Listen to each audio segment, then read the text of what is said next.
Emeritus Professor Gillian Triggs.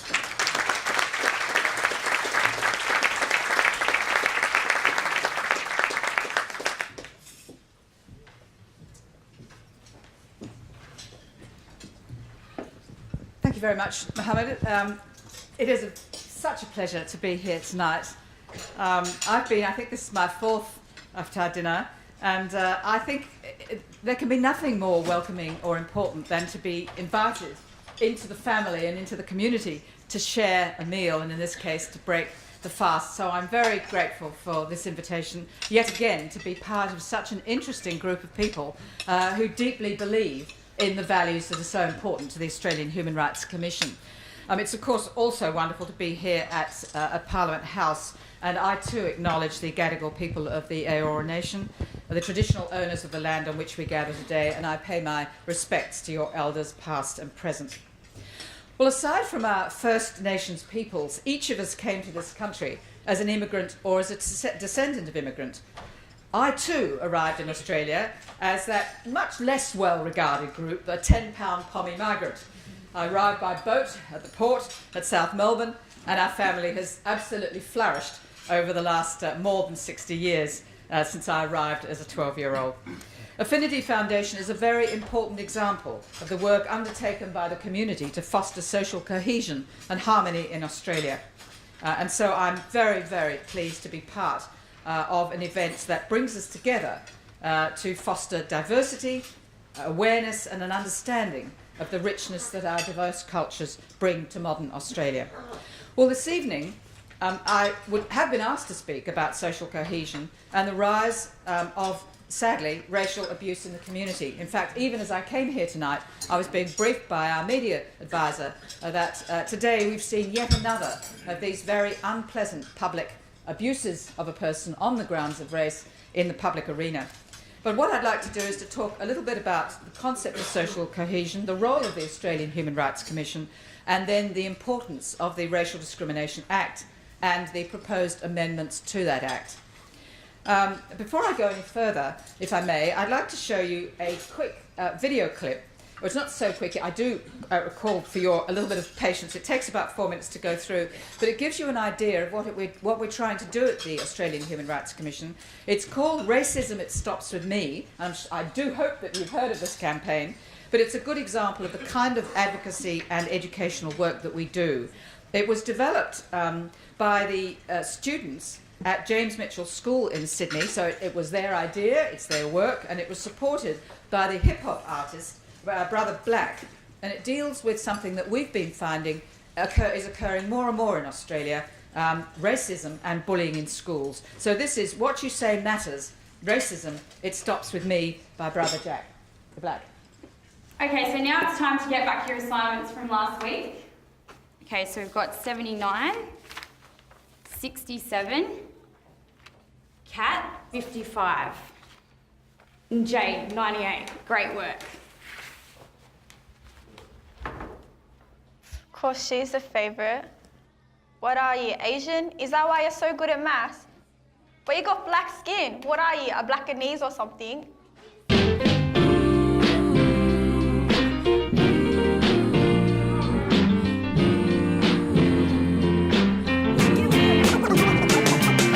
You get it? What is racism? What do you do about it? Face the racism. How do you deal with racism? Kick the racism. How do you deal with racism? Kick the racism.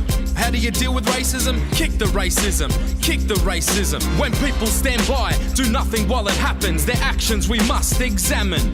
Nothing's changed in our communities. A lasting effect if we can think unity. The act of individuals to make a real movement. Create real change. Stand proud and prove it. You're not better than me. You're equal to me, not above you, I'm always beside you. Still working to stop the problem today. The power's with you, so what you gonna say? Still working to stop the problem today. The power's with you, so what you gonna say? Does she think she's Aboriginal? I thought she was Irish. Go, type it, type it. Whitest Aboriginal I've ever seen.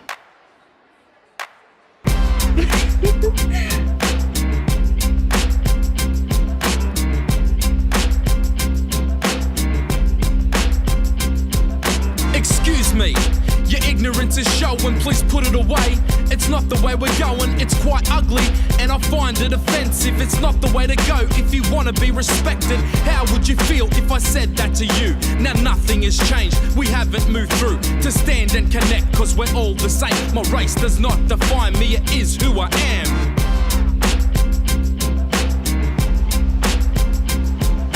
Hold up, Skip.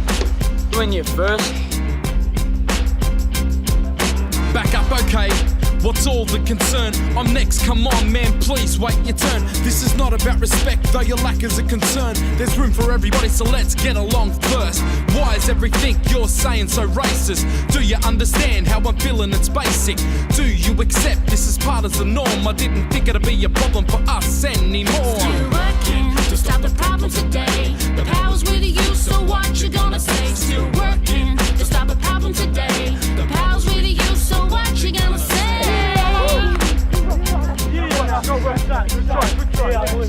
Johnny, you're only fast because you're black, eh? You're the only one that's bringing it up, friend, because you're so bothered with my place of origin. Next time, when you're stepping out to play, think about how others feel if you got something to say. Now you know what this is sounding like.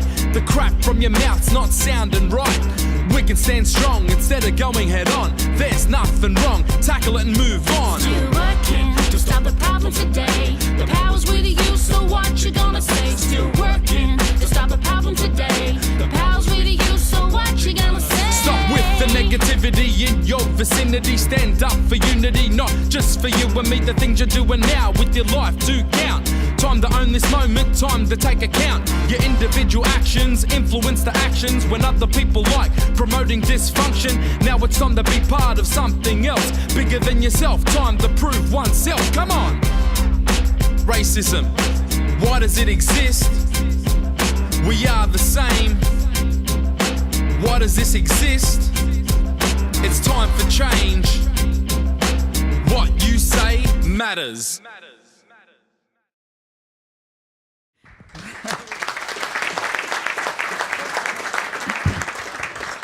Well, that's all the work of the students of the James Mitchell School, along, of course, with the great hip-hop vibes of Brother Black. Well, as has been mentioned earlier, multiculturalism has been a very important part of modern Australia, and it's been critical to fostering social cohesion and inclusion. Our culturally diverse society is now made up of people with origins of over 200 nations. While other nations have faced racial tensions and riots, we've experienced long-term social stability. I believe that diversity is one of Australia's greatest strengths and assets. People of all cultures, backgrounds and faiths have contributed to the development of the cultural and religious landscape in Australia. As a nation, we've embraced this diversity and we recognise the economic and social benefits that come with it. Indeed, one of the strengths of Australia's multicultural experience has been its nation-building character. And through multiculturalism, the Australian experience has shown that diversity goes hand in hand with a stronger social cohesion and nation building. But what is social cohesion? Well, the UN, and backed by the Scanlon Foundation in Australia, have identified some factors which are important. A sense of belonging, of shared values, identifying with Australia. Importantly, a sense of social justice and equity. A sense of participation, voluntary or paid work, political and cooperative involvement, a sense of acceptance and legitimacy rather than rejection through discrimination, and a sense of worth, of life satisfaction and future expectations. And it's been very interesting that in the research that's been done, 84% of Australians think that multiculturalism has been good for Australia, 72% said it benefits the economic development of Australia, and 92% said they felt they belonged to Australia. So we tick the boxes if you were going to use those as your standards. And of course we should celebrate those achievements, and I certainly do. But nothing can get away from the reality that racism remains a pervasive issue in Australia, and it's a significant impediment to the social cohesion that we're all here tonight to support. We should never underestimate the impact and the effect of racial discrimination. The effects are more than merely hurt feelings, and that there's a very strong correlation between discrimination and equality and to disadvantage. Experiencing discrimination leads to poor health, physically and mentally, taking years of life expectancy. We know that racism can directly and indirectly exclude people from accessing services, participating in employment, education, sport and social activities. And that's where the Australian Human Rights Commission comes in. Because from our perspective, and based on the legislation that underpins all our work, the ability to participate in society and to be free from discrimination is not just an ideal, but it is a basic human rights as a matter of law. It's one that's enshrined in the Universal Declaration of Human Rights and on a number of other treaties. And I love to remind us all in Australia that the Universal Declaration was passed, of course, in 1948 under the rather testy but brilliant Australian Doc Evatt, who managed, as president, if you can believe it, as president of the General Assembly, managed to get a unanimous 57 nations to agree on the core principles of the Universal Declaration of Human Rights. And that declaration, as you will know, has been the foundation for the modern development of human rights law. Well, obviously at the Human Rights Commission, notions of equality, participation and empowerment underpin our work. The Commission was established as an independent statutory body in 1986 and will soon celebrate 30 years of support by all governments over these years, clearly then at a bipartisan level. I've recently been in China to try to persuade the Chinese to establish a national human rights body like ours, and have been met with some bemusement, polite bemusement, because they can't quite understand how somebody can be appointed by the governor, by the Attorney General through the Governor General ultimately, and my role and the Commissioner's role. We're paid almost totally by the taxpayer, and yet we have a statutory right of independence and can speak truth to power when we need to. And our job is to hold the government to account, to comply with international human rights law. So it's an extraordinary phenomenon that not everybody really understands, but it works in a mature democracy like ours in Australia. As you know, we have legislation that deals with discrimination in particular in the grounds of race, sex, disability and age. We deal with children's rights, Indigenous rights, and also broad human rights under the International Covenant on Civil and Political the Covenant. We're the first port of call for complaints. We intervene in federal and high court cases that raise important human rights issues, and we conduct public inquiries such as the one that I'm currently conducting into the holding of asylum seeker children in detention. We advocate diversity and for the rights in the business sector and in the wider community. But what can the Australian Human Rights Commission do about racism in Australia? It's become very clear that exclusion, discrimination and vilification on the grounds of race do exist as an undeniable element of our otherwise successful multicultural society. And if I may say so, I'm in a very special position to be able to know that this is true. Because every year we receive at the Commission, down here in Pitt Street, very close to where the community is, of course, we receive about 20,000 inquiries and complaints a year. And about a third of those concern race matters of one form or another. And as some of you may know, last year we had a dramatic spike of 59% increase in complaints based on racial vilification and hatred. In the same reporting year, we received 500 complaints under the Racial Discrimination Act, making a quarter to a third of all the complaints received. We're also very aware at the Commission that racial vilification on the social media has become a very significant issue for all Australians, and I know this particularly when I visit schools or talk to parents. One of the things they will consistently raise about what the Human Rights Commission ought to be doing is to address the use of social media to promote racist views. Most complaints under the Race Discrimination Act are about employment, but many are about race discrimination and abuse in the public arena, and that appears to be growing, whether on the public transport, in the factory canteen or in the sporting field. Some of these have been labelled and identified as forms of casual racism. Not all of it is of an aggressive kind. You might recall the recent incidents over the last year or so of a French woman abused for singing the Marseillaise on a bus, or our very esteemed ABC reporter who's here tonight, Jeremy Fernandez, who doesn't mind me mentioning this, but he too was racially abused whilst taking his daughter to school by bus and has been brave enough, in fact, to stand up consistently to talk about that. We're also aware of the incidents involving our Australian of the Year, Adam Goods, who twice has now been subject to racist slurs while on the football field. Nearly a year after the infamous comments by a young girl, sadly, at a football game, Goods was again the target of racism at the Essendon game in May. Well, it's heartening to see the extent to which racism exists, disheartening to see the extent to which racism exists, but there are some positive outcomes of these events, because we've seen an extraordinary degree to which the society in Australia has been prepared to stand up and to confirm that there is no place in sport, public transport, in the Pitt Street Mall, anywhere in our public lives, or private for that matter, for racism. And part of our Racism It Stops With Me campaign includes the idea of building a bystander approach, that racism stops with me, that our ambassador Adam Goods has been prepared to promote.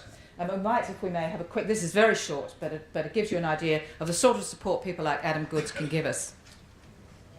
A year ago, I took a stand against racism. When you see or hear something racist, it's hard to know what to do, but you can always do something. If it feels safe, you can speak up, or you can report it to someone who can help. But if you say nothing or do nothing, nothing changes. So take a stand. Racism, it stops with me. Now that program is being developed, and it's currently supported by over 250 organisations across Australia, from the AFL, Cricket Australia, Telstra, the ANZ Bank, SBS, Universities Australia, as well as small to medium businesses and groups across the entire Australian community. And one thing that perhaps I should point out is that we have sometimes drawn to the attention of bus companies, transport bodies, about this racial abuse in the public arena, and those companies have been horrified. And they've been willing to put up our posters, to get campaigns going with their bus drivers to handle rather better the kinds of incidents that I know Jeremy had to suffer. So we are getting an engagement, and the response has been a very, very powerful one, but it has to be constantly reiterated. And this, of course, brings me to the Race Discrimination Act. Because over the last few months, we've seen a vibrant public debate as to whether our 1995 federal Commonwealth racial vilification laws place a fair restriction on the right to freedom of speech in the 21st century multicultural and democratic society in which we live. The so-called freedom wars. How do you balance the right to freedom of speech with 18C, which purports to limit that freedom of speech? During the election campaign, the Coalition promised to repeal or wind back Section 18C of the Act to prevent any repetition of the now notorious Bolt case.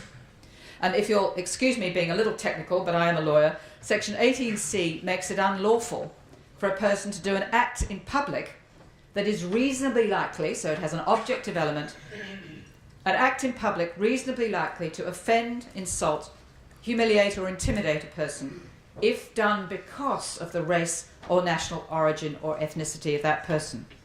It is a defence to the civil prosecution under this law if the acts or words are done in good faith or are accurate and fairly reported.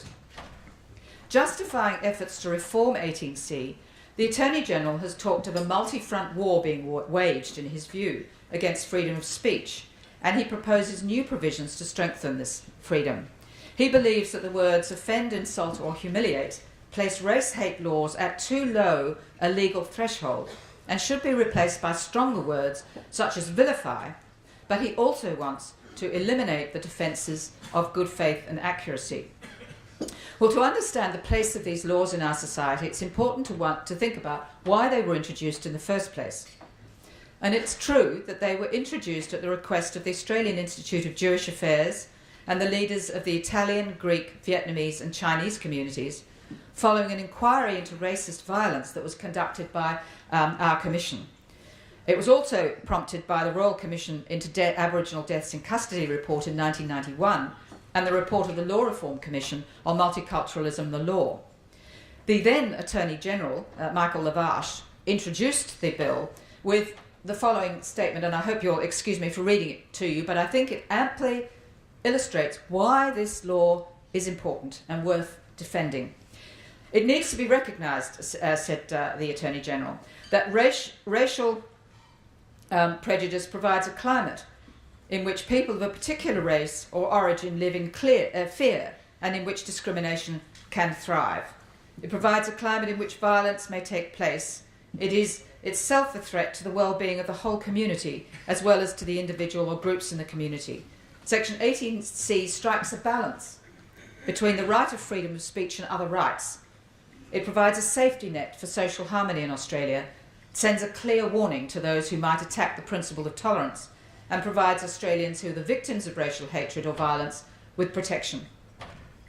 Now, the exposure draft that the Attorney-General has given to the community to consider as part of our very, very healthy public debate proposes to eliminate the words offending, insulting and humiliating, and to eliminate the defences of fair speech and accuracy, which of course were the provisions that led to the ultimate successful prosecution of Bolt, because he had not acted in good faith and his material was not accurate for the purposes of reporting.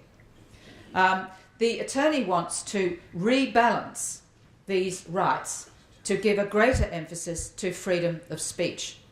The Commission's position is that in the current form, the exposure bill should not proceed, although our hope is that there will be continuing community discussion to lead to drafting of words that do strengthen the offence of racial vilification while also safeguarding the right to freedom of speech. It's a law school maxim when I was at law school, I assume it's still the same, that good law reform requires identification of the mischief or evil to be prevented and a proportionate response to address a legitimate aim. What is the mischief here? Well, one answer lies in looking at how often 18C is relied upon. And as I said a moment ago, at the Human Rights Commission, we've seen a 59% in complaints based on racial vilification and hatred. By contrast, in any 1 year, we will be unlikely to receive more than 2 or 3 complaints alleging a breach of the right to freedom of speech. In short, the Australians we deal with are much more concerned about racial vilification in public than they are about any real threat to the right to freedom of speech.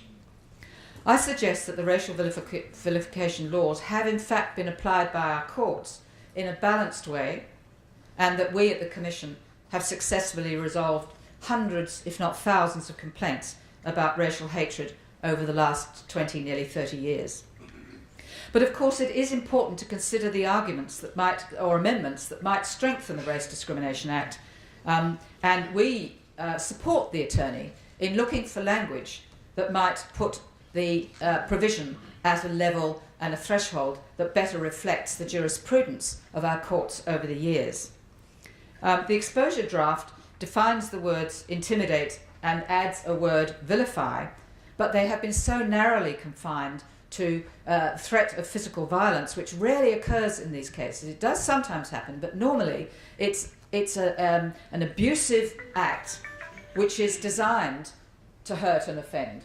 But we do find a lot of people saying in the media, Australians can cope with being offended. Why are we being so precious? The answer lies in the fact that the courts have interpreted those provisions at a very high end of the spectrum. So it has been cases of Holocaust deniers or obscene cartoons about our nation's first peoples, very, very high levels of abuse, not merely offending and hurting, although we all know that consistently to offend and hurt can also have very long and very detrimental effects. So the question really for us as a community is, where do we want to put that threshold level? And I think we have to listen to the attorney as he argues that it needs to be at a higher level to reflect the jurisprudence of the court. We can go along with that, but there will be people who will argue against it, and that's part of the public debate. But I am very concerned about the removal of the requirement that the act be done reasonably and in good faith. I think they are objective and objective standards that our judges are very capable of applying in a fair and objective way.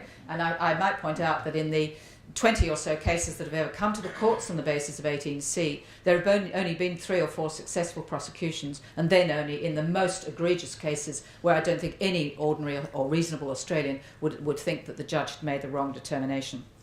We consider that a good faith requirement should be in the legislation if it is to be amended.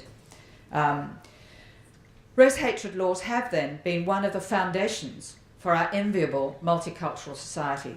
The laws provide accountability for acts that offend, insult, humiliate and intimidate on racial grounds, and a remedy to those that have been subject to racial abuse. I've often been asked what types of situations will be covered by the exposure draft if it were to be passed. An example that might be relevant for this evening is that a Muslim woman wearing the hijab in a local park with her children could be abused on the basis of her religion quite legally because she was not physically intimidated and no one was incited to hate her. Holocaust deniers might be free to air their views on the grounds that these views are part of public discussion, which is proposed at the moment, on the grounds of political, social or academic matter. A racial abuse of an athlete on a football match will be permitted under the new proposed laws because it will be unlikely to intimidate that person or incite others to hate him or her on racial grounds. Now, I know this is very, very technical for an after-dinner speech, but I do think it's important that we understand what the implications of this exposure draft are.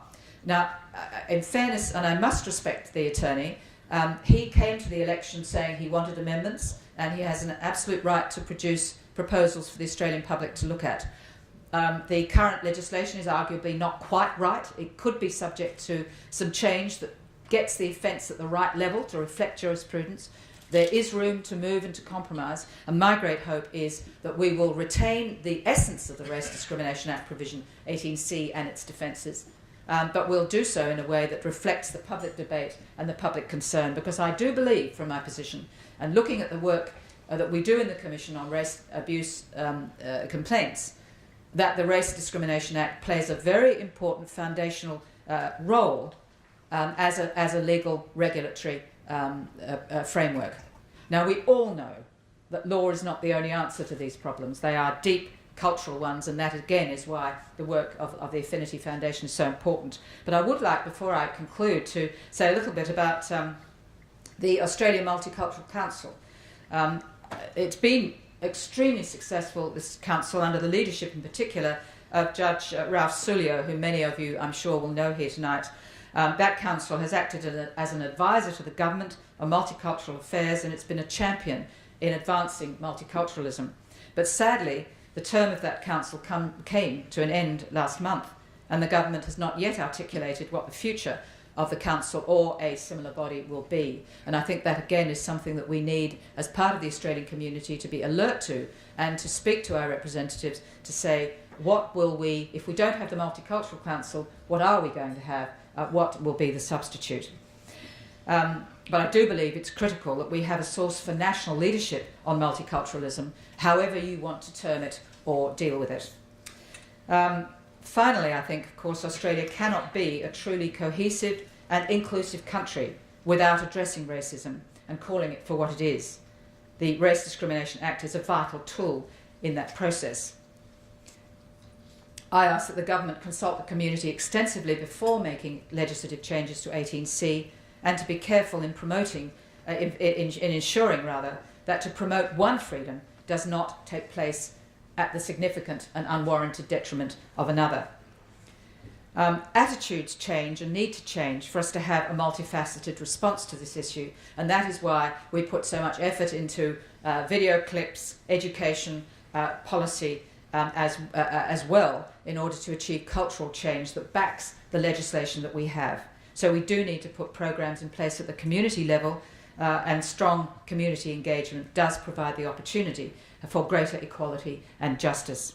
I applaud organisations such as the Affinity Foundation that are doing absolutely outstanding work at the local level to empower individuals and to facilitate positive relationships among all cultures and faiths. As individuals, each of us has the capacity to combat race discrimination and to change attitudes about racism. So I encourage you to take a stand against racism and to use the words of Adam Goodes: if you say nothing or do nothing, nothing changes. Thank you very much.